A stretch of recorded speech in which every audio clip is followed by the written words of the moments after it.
Di share poin terpenting, minimal kita sebagai orang awam tuh harus ngerti apa sih maksudnya gitu, dunia ini bekerja tuh seperti apa gitu. How the world work, bahasa Inggris susah bener ya. How the world work. Ya, gitu.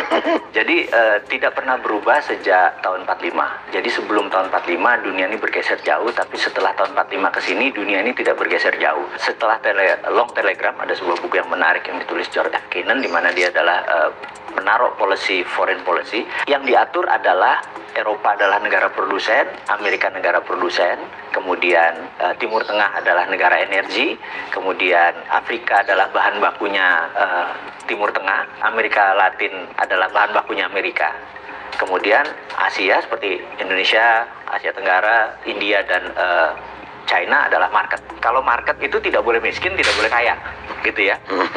Nah, kalau negara produsen harus kaya. Negara sumber bahan alam tidak boleh kaya. Bahkan harus lebih miskin daripada negara market, gitu ya. Itu memang disetel seperti itu. Suatu hari di tahun 80-an, 90-an, di mana musuh Amerika adalah Soviet, zaman presidennya adalah Ronald Reagan. Mereka fokus di Timur Tengah karena energi, dan tahun 91 Soviet rata tanah. Fokus mereka terhadap energi itu lupa bahwa ternyata China membangun manufaktur.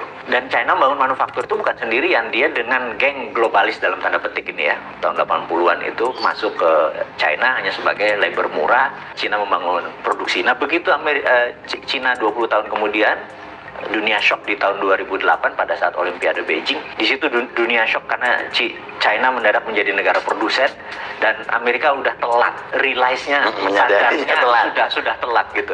Ternyata China udah merubah dirinya menjadi negara produsen gitu. Kalau dia negara produsen, maka dia harus punya satu market, dua sumber bahan baku. Cina itu bahan bakunya dari nggak usah dijawab gitu ya, dan negara yang jadi bahan baku itu harus miskin. Nah, negara yang jadi pasarnya dia yaitu Amerika dan Eropa tidak boleh kaya, tidak boleh miskin. Kalau sebagai Anda pengelola negara tapi nggak ngerti how the world work, ya seperti sekarang berantakan. Nah, ini kita buka makanya.